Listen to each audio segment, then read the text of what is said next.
Hello, hello, everyone, and welcome to another powerful episode of The Breakthrough Show. I'm your host, Jessica Dugas, and I am so excited to be here with you again today.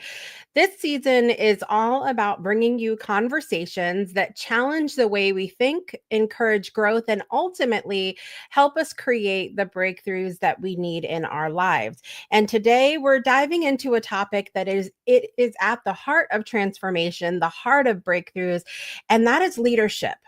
Now, when you hear the word leadership, what comes to mind for you? Is it power, responsibility, influence, or maybe it sounds a little stressful? Leadership in today's world looks very different from how it did in the past, and it's no longer just about giving orders and managing tasks. It's about building trust, inspiring action, and creating teams that thrive under any circumstance. And that brings me to our guest today. Our guest is a powerhouse in leadership, bringing over 35 years of experience in logistics, supply chain, and business strategy. He even served in the U.S. Air Force.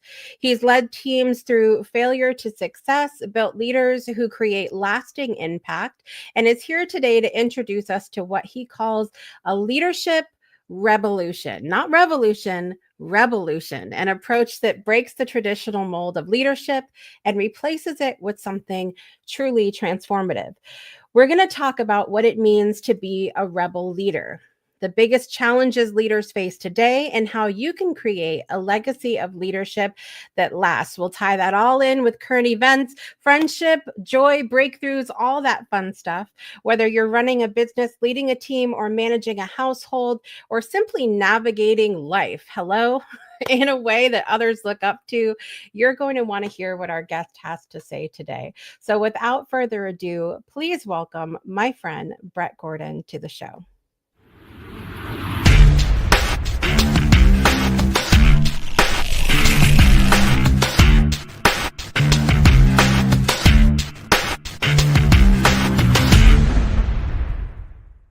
Brett Gordon, welcome to the Breakthrough Show. Finally, I might say. Well, happy Valentine's Day, Jessica. It's an interesting day to be talking about leadership and really leadership, friendship, love, trust, they all go together Yes. and that's in business and at home. And I think that that's the key piece that we need to really delve into in, some of the discussions today. Absolutely. Absolutely. I was telling everybody on Project Joy this morning, we've known each other for like a few years now, and so I'm like, I can't believe it's taken me so long, epic fail to have Brett on the show. But I think you're right. I think leadership ties beautifully into the conversation of love. At least it does for me, because part of our platform here at the Breakthrough Show Network is about spreading love and sharing that message that, ultimately I feel like love is who we are, but it's also the action of love is a day-to-day choice, and it's something that I think that we as leaders can lean into if that's what's authentic to us, which I know you're going to talk about coming up here. But introduce yourself to our audience first, Brett. Let everybody know where you're joining from, and maybe what breakthrough means to you, what that word breakthrough means to you. Well, I'm Brett Gordon, and as Jessica mentioned, I did retire from the Air Force. I spent 20 years, 8 years active duty and 12 more in the reserves. I was a logistics officer. And then I have spent 20 years in, actually 30 years in corporate leadership and logistics. So I've had a lot of chance to experience things in interaction with people, in challenges in life and challenges with business. And, I realized in 2006, when I went to my first Tony Robbins live event, that there's a different way of looking at life and a different way of presenting yourself, a more authentic way. When I went into that first Tony Robbins event, and I had been following him for maybe 10 years prior to that, but, just listening to cassette tapes. So that dates me a little bit, and DVDs.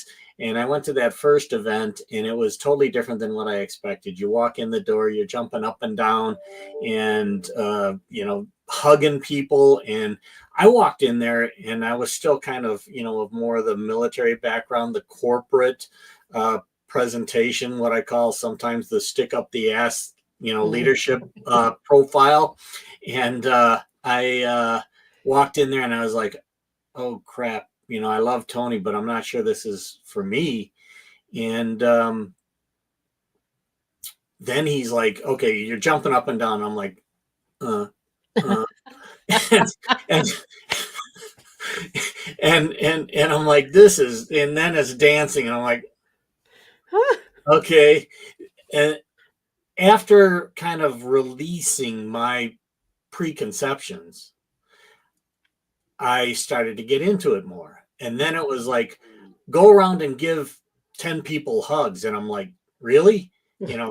Corporate leadership, military, that's not what you do. And at first it was uncomfortable, and it was kind of like, the guy kind of hug where you tap somebody on the back and I'm done. And then it got to be where it was just a big bear hug. And at that point, I realized just how much we have lost in our leadership capabilities because we can't do something that is critical to the human animal, and that is touch, and that is connection in a way that it's not a sexual connection. It is a wholehearted, caring connection that you can get when you do when you can hug somebody or compliment them and put your hand on their shoulder to acknowledge them in their full capacity. And that's when I really started saying, okay, there's a different way to lead.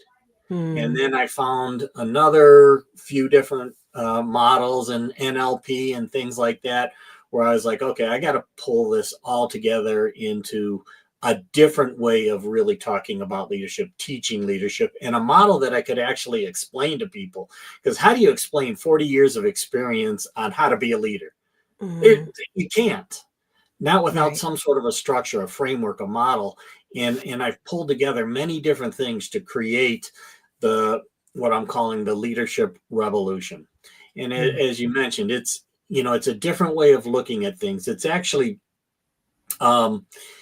a non-conventional way to change the status quo. Right. And the status, my motto is, if it ain't broke, break it.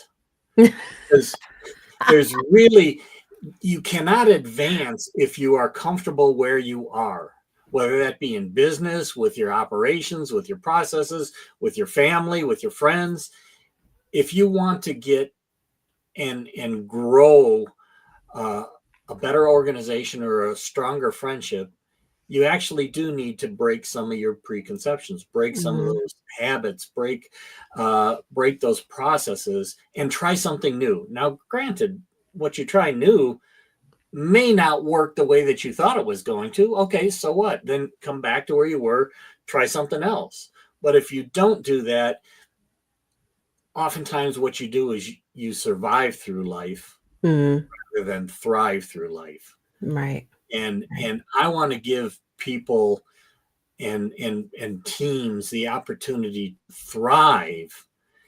I'm not going to work for a paycheck. I'm going to work because I enjoy it. Why do I enjoy it? Because I understand what is my natural flow, my natural genius, and how I can apply that at work and at home. And that's something that we don't talk about in normal leadership training.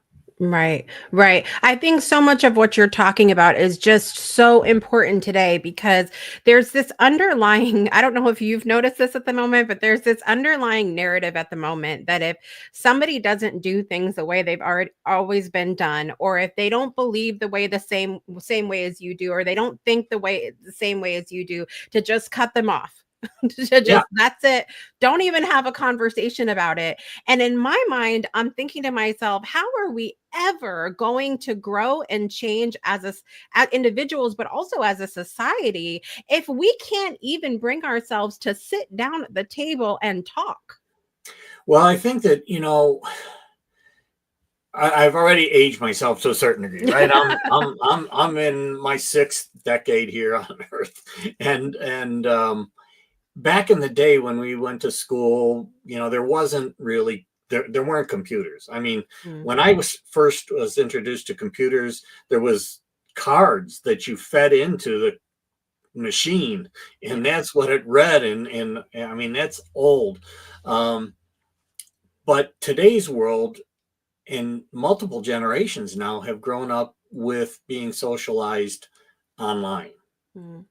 And one of the things that you can do online is that if you get into a conversation that's not going your way, you get into an argument or something, you can hit the bit X, and they're gone. And you never actually have the opportunity to resolve the challenge that you're having. Right. Now you go out onto the street where you don't have that ability to click the X when you're face to face with someone, and it becomes very tangible. Right. The challenge of trying to address something face to face. People are oftentimes scared, or they lash out based on maybe something that they've watched on TV or video games Right. that they've been playing. And I think that we're seeing that in society in the way that, some of the very tragic things that have happened over the past 5 to 10 years, especially. Right. And unfortunately, that's because we haven't yet really gotten to understand ourselves, Mm. who we really are. And we're oftentimes in a situation, in a relationship, in a job that drains our energy all the time. And when you're draining your energy rather than energizing, you also get into situations where you get more and more triggers that create challenges in your life. Right. Right. So is it possible for someone to be a good leader if they're not actively working on themselves, like their own personal things, or maybe or is it a thing where you can be a leader, but maybe if you don't know yourself, who are you, what kind of leader are you being? Like what's the situation? Can you be a leader without fully knowing, or at least fully working on yourself at the same time? Well, and that's where, kind of leadership has many definitions to different Mm. people. Some of it is, by title at work. Some of it is by title at home, mom or dad.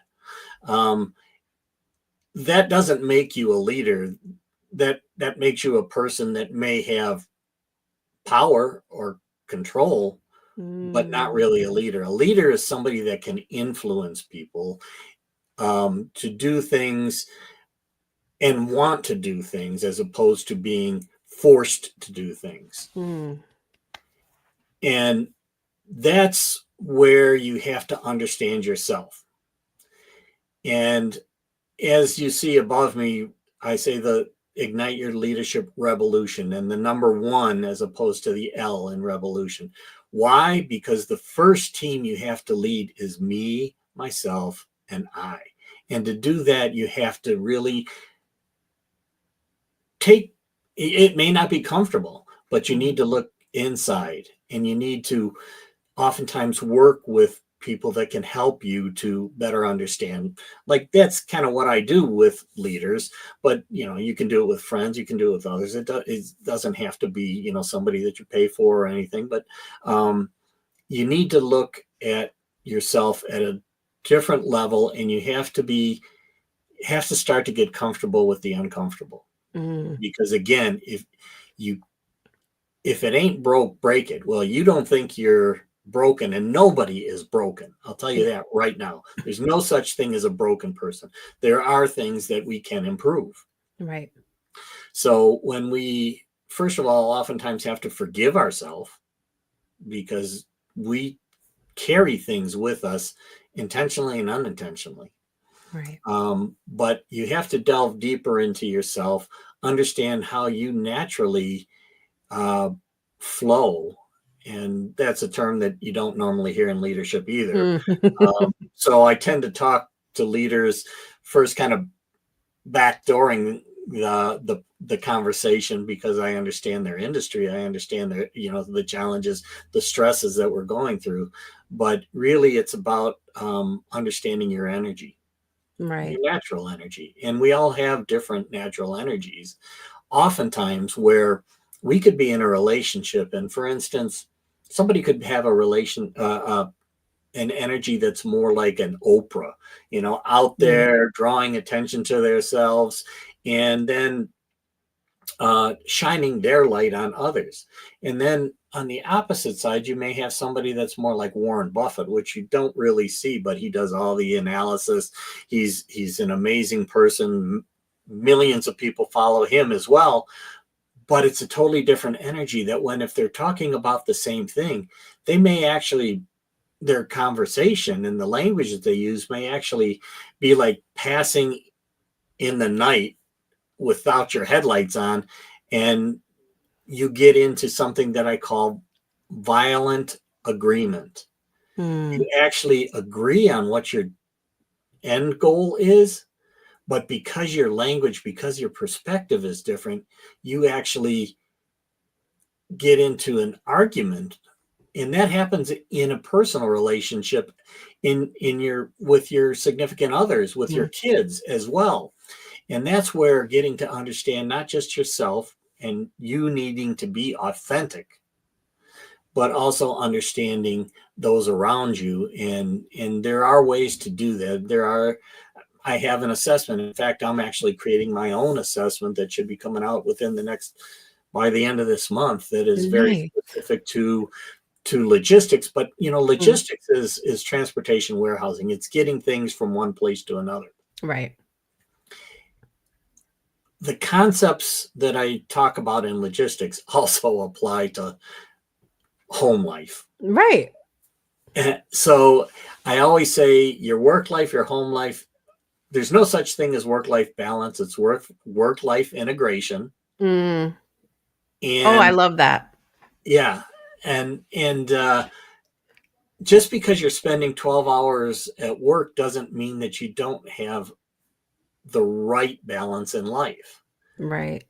But you do have conflicting and competing priorities. And if you have a family, the family is looking for you as well. So that's where you really have to figure out, how do you integrate your life with your work and lead team number one first. Me, myself, and I. Right. I love that word integration. I think for the longest time I used the word balance, and somewhere along the way I was like, yeah, balance is not a real thing. And then unless you're on the teeter-totter and trying to figure that out as a child. But and then I moved to the word harmony, which I do really love, like a harmony between the two. But then I think I really love the word integrate, because harmony implies that, to me, at least at this point, that it's always going to be, smiles and laughters and a great and wonderful time. And it's not always. Sometimes it's hard freaking work, right? Like sometimes you really have to work at figuring out, how is this stuff going to fit together, or as you use the word, integrate today. And so I think that that's really important. I want to go back for half a second and ask you what's the difference to you between revolution and REBElution? Like, why did you go that route with the word rebel? Well, there's a couple of things. One, I want to give credit to Suze, who we were both on a show a few years ago where we had a person by the name of Suze. She was the creative rebel. And that resonated with me, and I want to give her credit for kind of moving me in this direction. I mean, there's a lot of revolutions out there. There's a band called the REBElution, but revolution is a term that we all have our own preconceptions of. Revolution starts to create an openness in the mind. What is revolution? Well, part of being able to work with people is first to get their mind open. So revolution from that perspective. Revolution, on the other hand, can be felt as a violent type of a change. Revolution, I look at it as just a non-conventional way of making change, making a leader, looking at leadership. And that's why I differentiate between revolution versus revolution. I think we all need to be a rebel with a cause. And that's how I come up with revolution. I love it. I enjoy the play on words as well, because I think that I think you're right that revolution is one of those words that could trigger different things in different people depending on where they're at.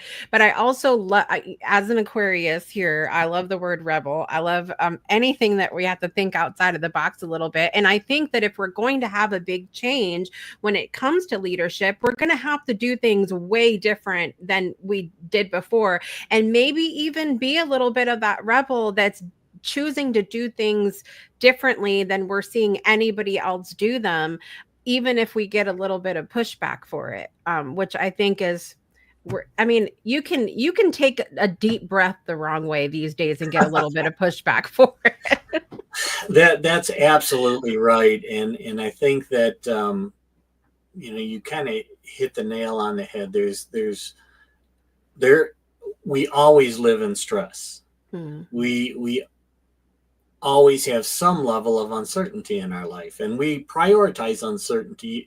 Each person prioritizes uncertainty differently, right? But uncertainty tends to cause stress. And if there's one thing that's been happening in our world over the past 10 years is the level of uncertainty has grown, and the level of stress in people's life has grown because of that. And again, we have to break from some of our beliefs. We have to question our beliefs. I always talk about that with people. Just because you believe something doesn't necessarily mean, first of all, that it's your belief. It could be your mother's belief. It could be your grandmother's belief. It could be your minister's belief. Is it really your belief? And that's where you have to dig deep and get uncomfortable, because we start to get into the foundation of who we think we are, our identity. And it can be as freeing as it is scary. Right. But those are things and processes that we need to go through to really find who our authentic self is. Right. Well, I've been very it was such a great time to take the leadership assessment that Brett had me do back a little while ago.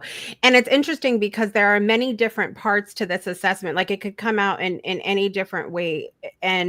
But each person, I feel like, has the potential, no matter how the assessment comes out, to be a leader in their own space, as opposed to trying to mock somebody else or step into another place that is not our zone of genius. And so I want to get into a little bit about different leadership styles and how it ties into current events and lots of stuff.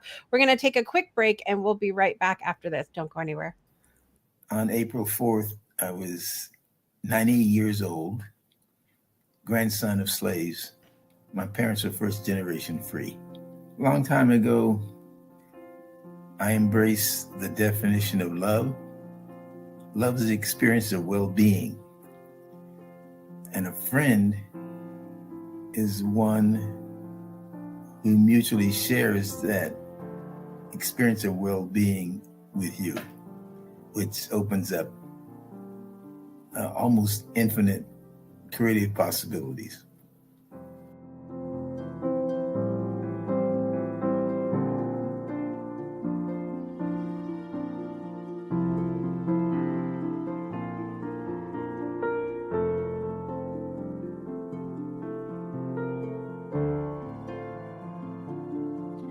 Welcome back to the Breakthrough Show. You may have seen a familiar face in that little clip from the Friendship Paradox. Brett Gordon was one of the ones interviewed for that film.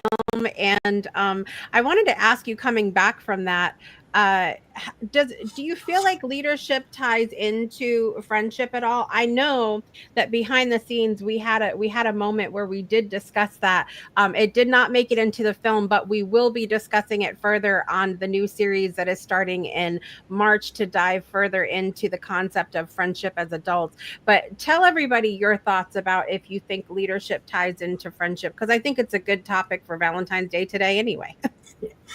Absolutely. And I think that leadership and friendship go hand in hand. Mm. As a leader, as a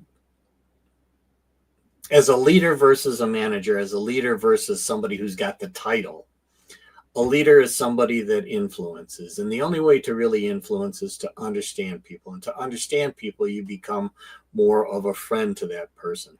When I was in the military or when I was in corporate America, I always said that I did not lead by the rank on my shoulder. I led by my rapport with my people.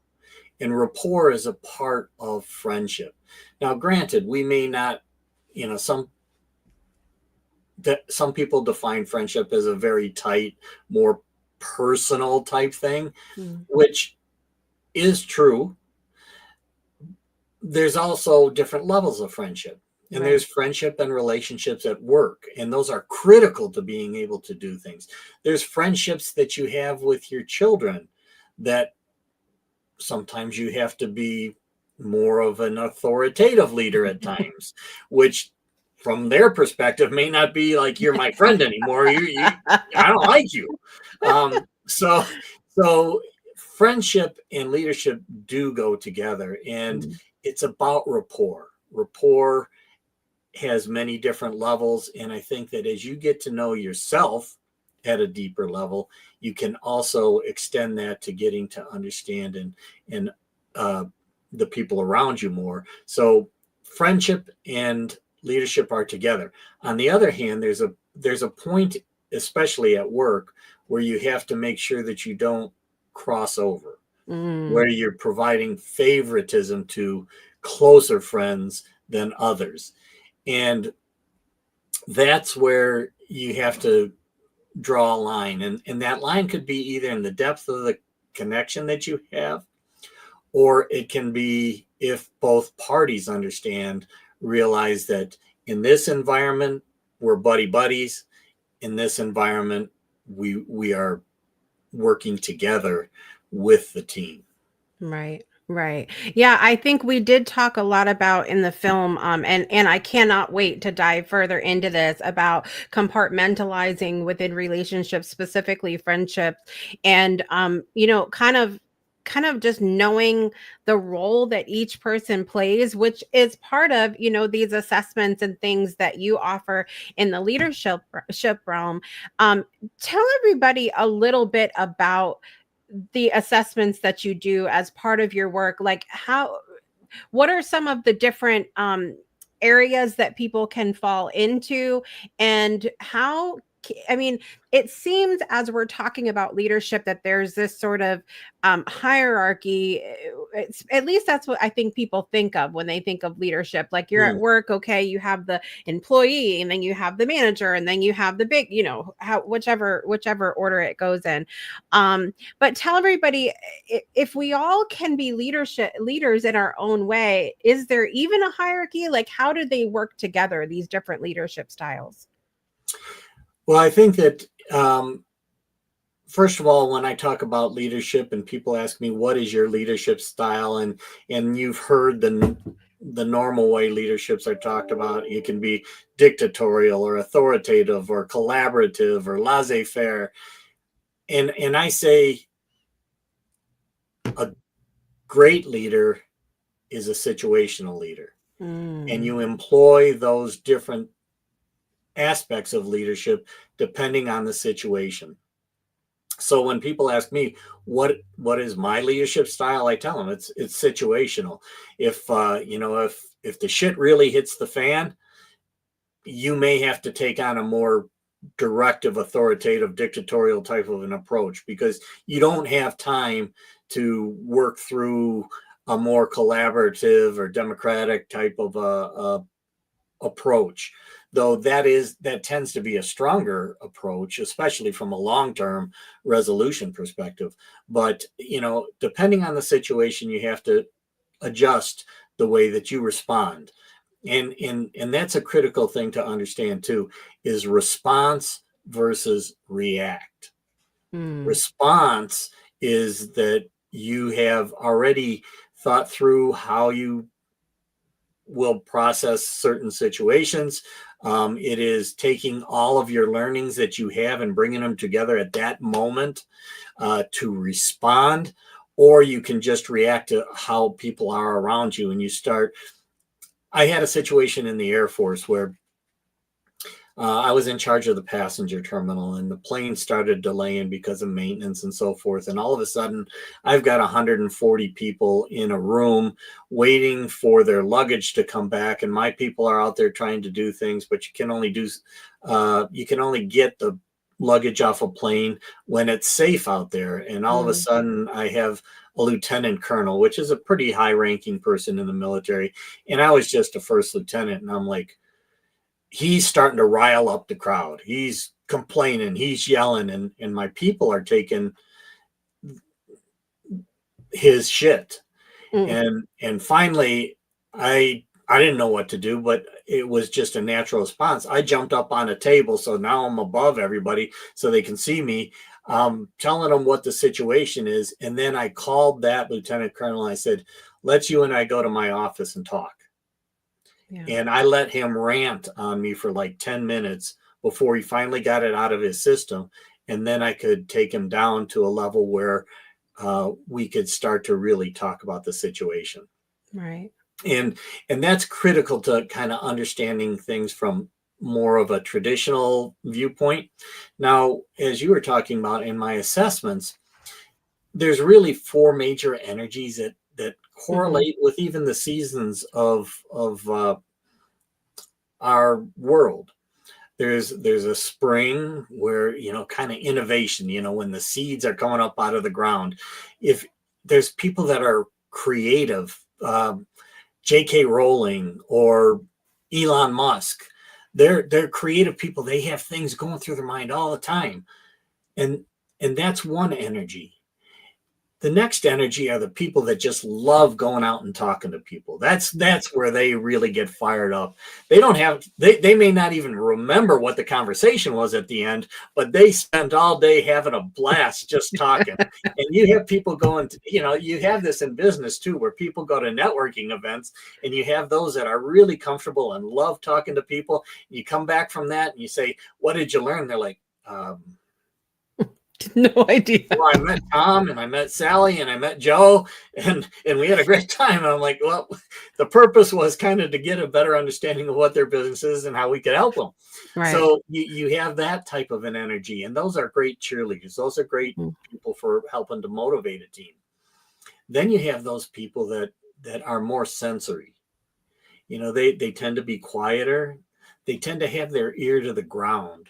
They really are present in the world. Those are great people for like customer service. They can sense and feel your customer, or they can sense and feel your kids or the people around them. Now they're on the opposite side of that innovator. The innovator's got his head in the clouds. He's creating things all the time. The sensory person is down on the ground and realizing what it is that's going on around them rather than above them. And lastly, there's kind of the detail-oriented person.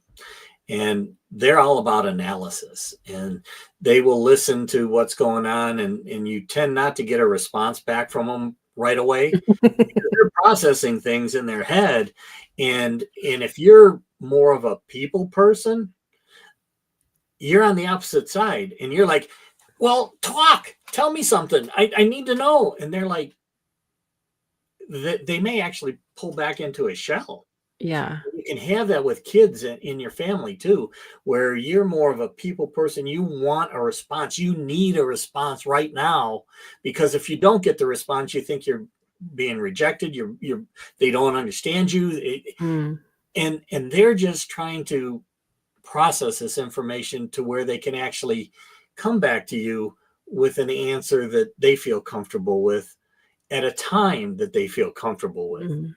So that's where you get these creative stresses or friction that is not so creative. It can be destructive if you Yeah. don't understand that you're coming from these different energies.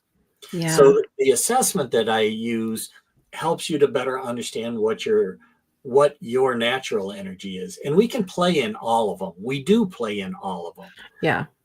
But there's days when you are in flow, you're in your natural energy, doing the thing that you do, you're out networking if you're a people person, and you come back home and you are jazzed. You have all this energy because you just spent the day enjoying yourself. Mm. And if you put that steel person in that same environment, they're going to come home and they're going to be like a couch potato. Yeah.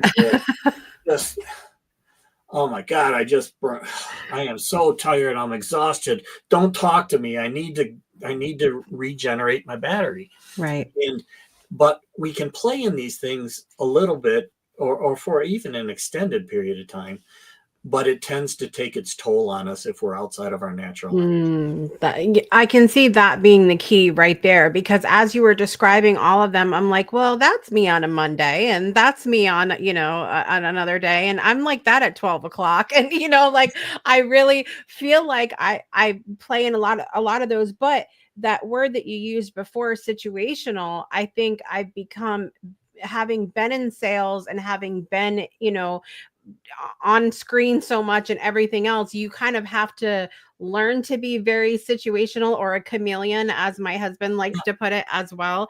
And so I feel like it's easy to go from one to the other. But what you're saying, of if you're in that period, that space for an extended period of time, and that's not naturally what your energy's at, it's exhausting. You get wiped out. Exactly. And when people are just meeting others, or even you could be friends for a long time and really not understand where they're truly coming from until shit hits the fan. That's when your true natural energy and genius comes out. And you're going to respond, or in this case, sometimes just react based on what's truly your authentic self. You might be presenting yourself totally different most of the time, but then when that thing really happens, it's like, okay, I'm going back to this, because that's the way that you can actually help to resolve and manage the situation. Right. And when you build a team, you want to build a team that has all these energies, because I do need somebody that's an innovator and thinking of creative things. I do need that's the spring type energy, and then I do need people that love talking and marketing and engaging with others, and that's kind of your summer energy, your blaze. You're just loving being out there. And then you got the sensory people, and they're like fall. In fall you harvest, and you start to really reap the benefits of what the creator and what the marketers have done. You start to really create the foundation, stability, and things like that. And lastly is winter, and winter is when you start to rebuild.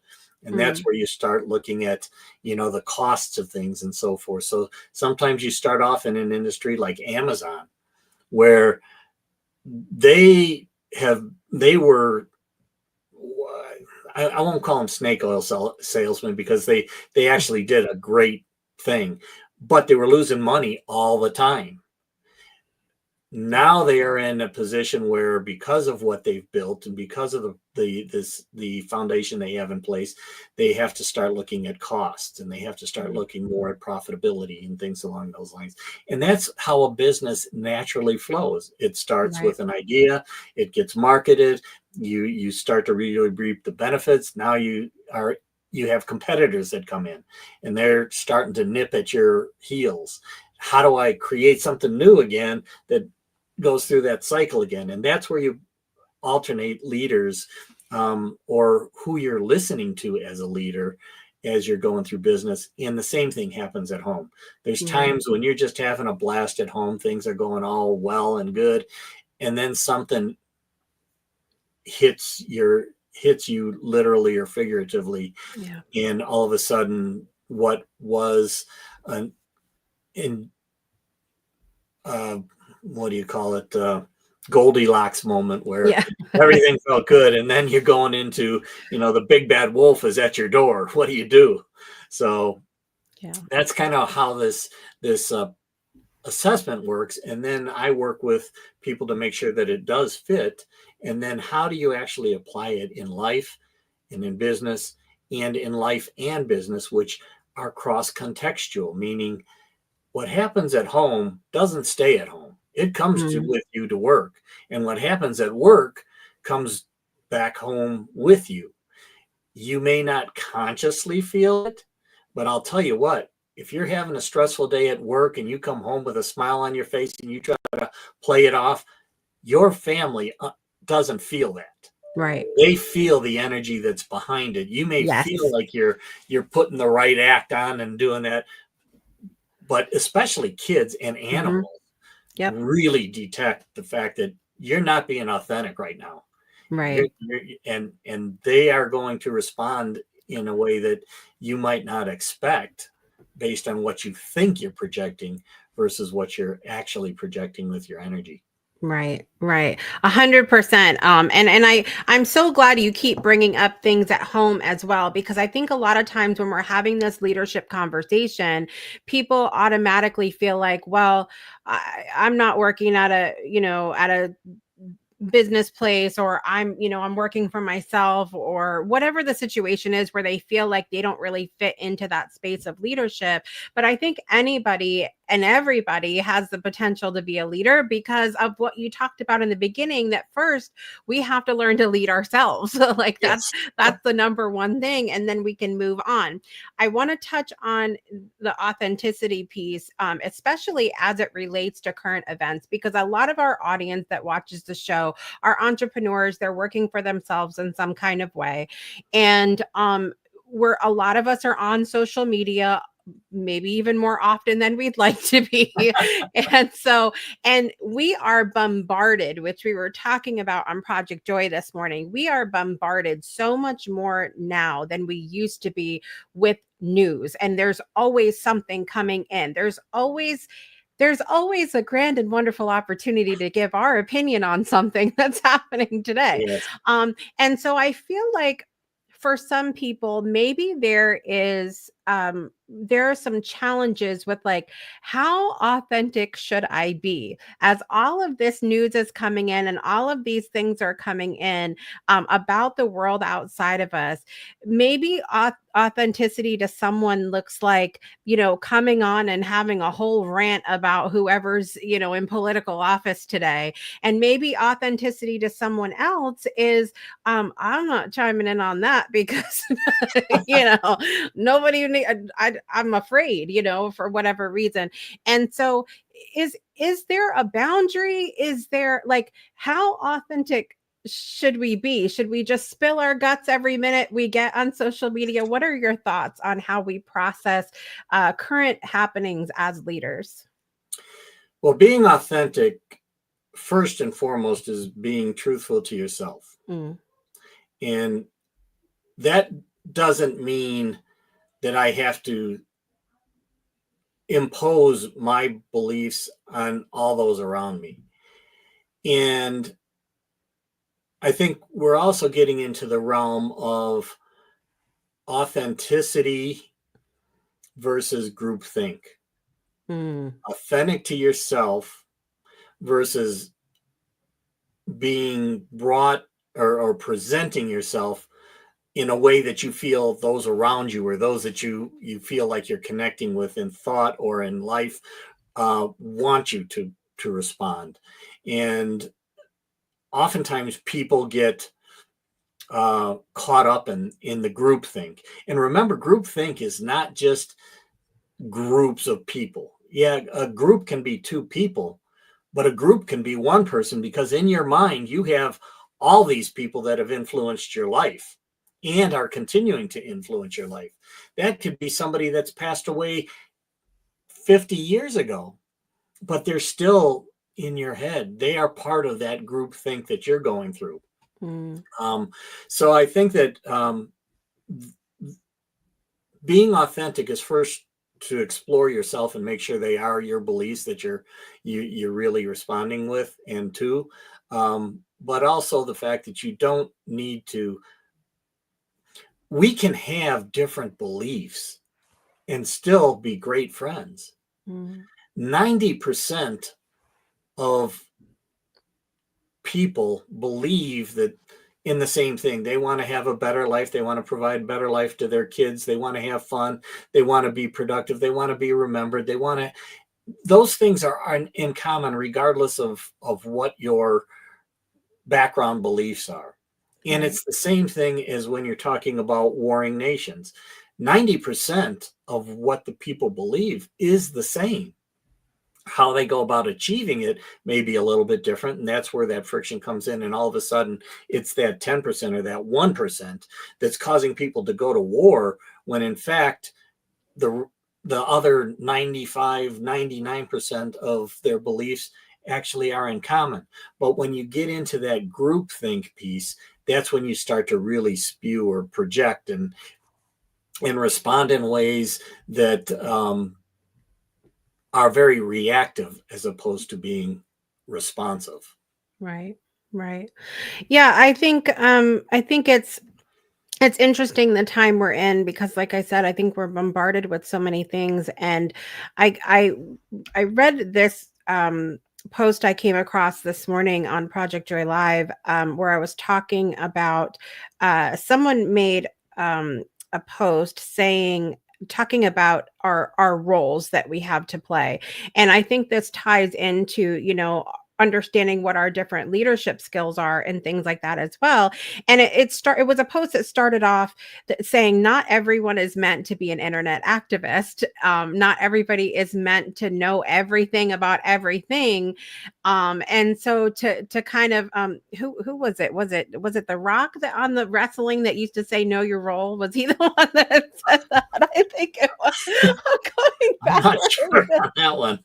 Back in the day, I think it was The Rock, guys. I think it was The Rock. But he said, you know your role and shut your mouth. It was his line he used to say, and so I think there's a good little piece of advice in that of understanding, going back to what we said at the beginning of the show, understanding yourself first, and then presenting that out, to the rest of the world. For sure. And it goes back also to what we were talking about, social media and growing up in this world of social media, and versus growing up where you're playing baseball out on the field. And if you get into a disagreement, you may actually throw a ball at someone, but you're actually dealing with it right there and then. Yeah. And the internet has given this anonymity, which people feel emboldened because of that. There's anonymity and there's protection that you're not going to get hit with a fist most of the time when you're responding and saying things online, and you become emboldened to say things that you probably wouldn't say face to face to somebody. And that's where I think that we really need to understand the environment that we're in. We have to understand that, there's a lot of manipulation going on that we don't know. Now, mass media also does a lot of manipulation, but as we start doing following people online, we continue to hear the same thing. And the people that are listening tend to believe in the same way.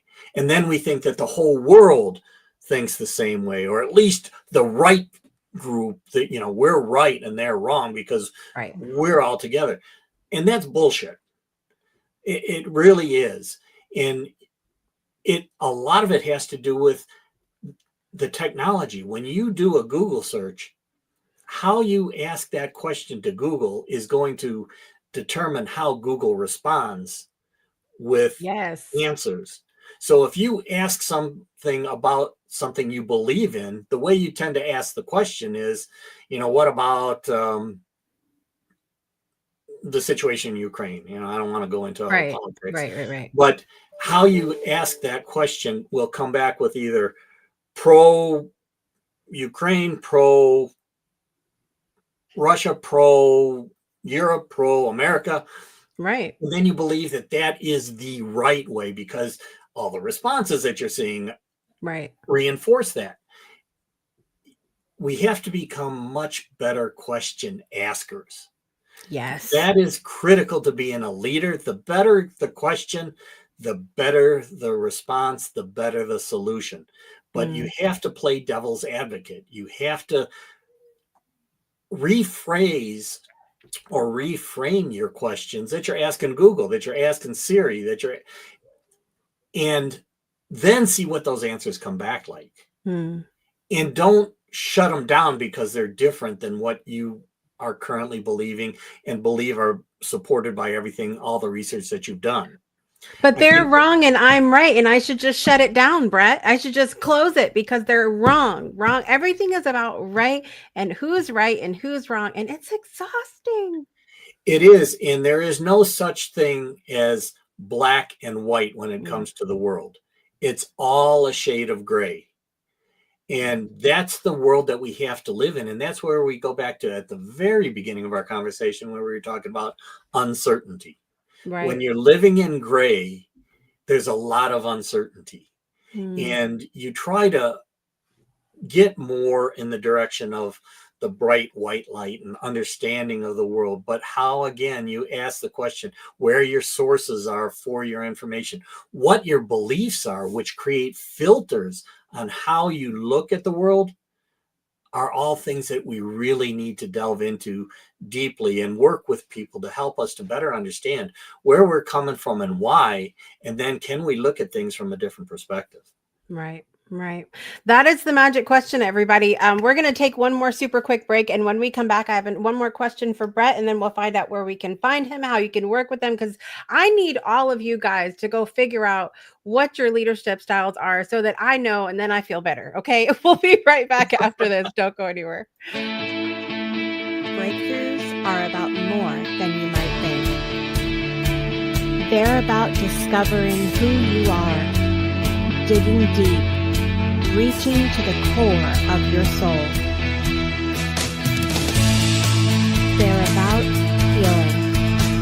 healing yourself, understanding your beliefs, creating a ripple effect. And it's not just those initial moments that matter. It's about using them to bring more joy into our own lives and the lives of others. It's about having fun, letting loose, enjoying every moment life has to offer. It's about finding a safe space. It's about creating connection.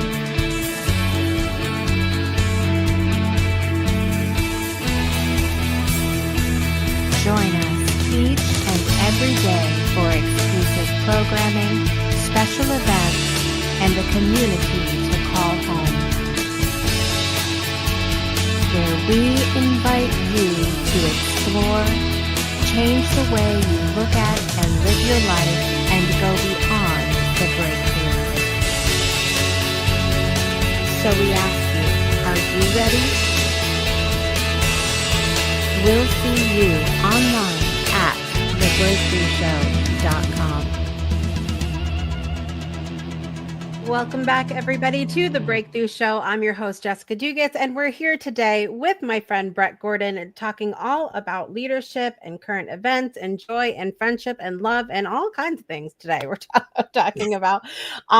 Brett and I have talked behind the scenes about these leadership assessments, and I was saying at one point, I really feel like, could we just get everybody to take 15 minutes and sit down and do one of these, please? Because for me, communication is so important in relationships, and really not just communication, but really having compassion, empathy, trying to understand the other person and where they're coming from. That is something that's really important to me. But sometimes we don't know everything, even though some of us might not like to admit that we don't know everything. And so we might not know where to start with these conversations or how to get to know people. And I feel like if we just all sit down and take these assessments, then we can be like, okay, oh, okay. And we can start to do a little bit more of that compartmentalizing and everything else. Is it realistic? I mean, that we should be having these conversations with everyone in our lives about what our leadership styles is and what our personalities is, or should people just know that we're all going to be different? Well, I think that if we can get to a utopian environment where everybody just knows, that would be great. We don't know, and oftentimes we don't know ourselves. Right? It's Right. we project. We live a life that was built on beliefs and things, and what is right and what is wrong, and we've never questioned those because oftentimes it was from the time we were born that we have those. So I think that we to explore and better understand ourselves is going to give us a better way to, first of all, choose to respond as opposed to react, and then to work with people at work, work with people at home, our friends, our families. And if we understand where they come from, which oftentimes in the same family, I'm telling you right now that there are those that are on one side of the model and those that are on the other side, and they are in violent disagreement as well as violent agreement most of the time. My girlfriend and I are on opposite sides of the square, and what it's enabled me to do, it's opened my mind to where we may be discussing something and it may start to get a little bit heated. And then it's like she says something and I'm like, and I'm about to try to prove that I'm right. And all of a sudden I'm like, wait a second. That is a good question. And I need to stop right here and understand where she's coming from through her eyes. And it's opened up my world really to being able to be more aware that there are people that when we both look at the exact same thing, I focus on this, she focuses on that. When she touches a tree, she feels the energy and life of the tree. When I touch a tree, I feel bark. That's that's a big difference. But that's where, like we were talking about earlier, you're very much of kind of an empath. You feel the energy around you. Yeah. I have to really work to feel that, and probably don't feel, I guarantee it's not feeling it the same way that you do. But that's where people can walk through a crowd. And my girlfriend has had this. She walks through the crowd and she comes away and she's like, oh my God, I am so depressed, because all of the energy in that crowd was very much coming through her. And I walk through the crowd and I'm looking around and, oh, he's got a red shirt, he's got a white shirt, he's got a cool car, Yeah. and I walk away with all these things that have just, sensorily, visually impacted me, where she's coming away with the energy. And that's important to understand. Right. 100%. It is a very, very different experience, a very different experience. And I think even just in that, having that understanding that people experience the world very differently can help to bridge the divide a little bit, just to know that, it's a different experience for everybody. And so then on the same token, we should understand that there are going to be everybody's going to have their own forte in the leadership realm as well, because we all process things very differently and lead very differently. What final words would you have for our audience about leadership in general, or how people can learn more about what leadership type they are? Well, first of all, I think we need to embrace and appreciate others' perspectives and how they see the world and how they feel the world. And that's part of the assessment, better understanding yourself and what other people may be thinking and doing. just that awareness will really help. And again, if we can embrace it and we can think about things, especially interactions with people on a one-on-one versus groupthink perspective, the world will appear differently, and it's something that we can actually work with. It's the ultimate way of being able to lead is to be able to follow and to be able to understand those in around us. So it's the assessment itself. I do have, and I'll tell you what, especially for your show, I will offer the assessment, a token to people that want to know more about it, for basically half off. I'll for like $50 an assessment, and it gives you a full like 29-page report or something like that. That will help you to better understand yourself. Normally that assessment alone is like $97 or something like that. But as I say, the assessment is one thing, but oftentimes, just like with any test, being able to talk with somebody about the results, making sure that they really fit, and then making sure that people understand how they can best apply that to their work or their home life, or to themselves, is maybe the most critical piece. And that's another part that we can talk about once somebody's interested enough to take the assessment themselves. Love it. I love it. Thank you for offering that. And I highly, highly, highly recommend doing the assessment. One of the things that I think doing assessments like this has helped me to do is, and I just say this as sort of a disclaimer, it doesn't take away from those very human moments where we bang on our desk and go, why can't they be more like me? Why can't they schedule things like me? Why can't they just be on time? And all of this other stuff. It doesn't take away those very human feelings. But for me, it has allowed me to pause before responding and go, and as much as I didn't think it was possible, dial up my compassion even more and go, okay, what might they be experiencing? Maybe they just don't function the way that I do, and to look at things that way and pause first, which again creates the space for us to have better conversations and connect better with other people. So highly recommend that you do an assessment. Contact Brett, get his information, which is down in the links below as well, and I also put them in the comments. Do you want to end by telling everybody what is your leadership style specifically, Brett? Yeah, I'm what they call more the analytical, the steel energy. But I have a component that's creative. So where I built my career is actually being able to take this innovator's ideas, which oftentimes are not implementable the way they think about them, and tying them to more of a data-driven or process and bringing them together. So I tend to sit in the back, listen, and then I come and formulate an idea of how things can come together and actually work. And that's a critical aspect of what I do and what I built my career around. Real quickly, when I was in industry, I was in process and technology. I was talking to C-level, like your presidents and the people on the floor. And I built my career in the middle to where the operations people thought I was a techie. The tech people thought I was an idiot because I didn't understand it in their way, but I know how to apply. And that's where my real value comes into the world.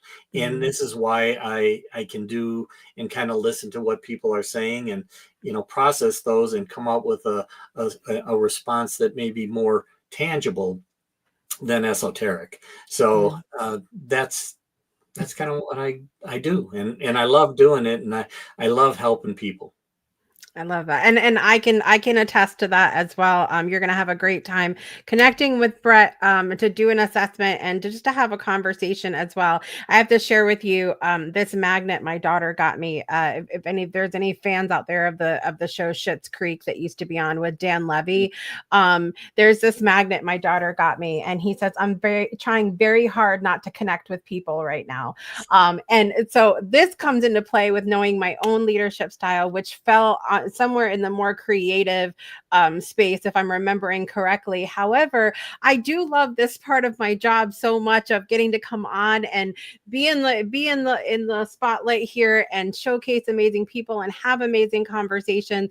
But the month that I took off in January, where I'm not on a show, but I'm doing all of the creative stuff behind the scenes, I kept having to say this to myself: I'm trying very hard not to connect with people right now, because it does exhaust. Like after the show, I'm like, oh, I'm done now. Yeah, exactly. People don't think, because that steel energy is more of an introverted energy. Yeah. And people say, you're not an introvert. And I'm like, after being out with my clients and customers and on the shows and stuff, then it's like, Brett's gonna collapse after this, you guys. It's what's gonna happen. I love it. I love it. Well, Brett, thank you so much for being finally on the Breakthrough Show today. I appreciate you so much. Absolutely. Thank you so much. I'm honored to be on your show, and let's connect more frequently for sure. Yes, absolutely. I want to thank you all for being here today. We have had an incredible conversation with Brett Gordon. If you've ever wondered how to lead in a way that builds trust, ignites passion, and creates real impact, I hope that today's episode has given you new insights and inspiration to start leading in a different way, to be a rebel, guys. Come on, we can do it. Thank you so much again, Brett, for being here with us today, sharing your wisdom with us and giving us new ways to navigate some of the challenges that we're experiencing in the world. As I said, if you'd like to connect with Brett, make sure to check out the links in the show notes below. Whether you're looking for guidance in leadership, strategies to build high-performing teams, or simply want to be part of the Leadership REBELution, Brett is someone that you need to follow. And of course, we're just getting started here with season 8 of The Breakthrough Show. Next week on Friday, February 21st, 2025, we have an extra special episode as we welcome back to the show Grammy-nominated artist Joel Cross. We're going to catch up, talk about what's been going on in his world, and ask a very specific question: how's your heart? You don't want to miss it. Thank you all for tuning in today. I am your host, Jessica Dugas, and I want to remind you that every day is a great day for a breakthrough. See you guys next time. Bye, everybody. Thank you, everybody.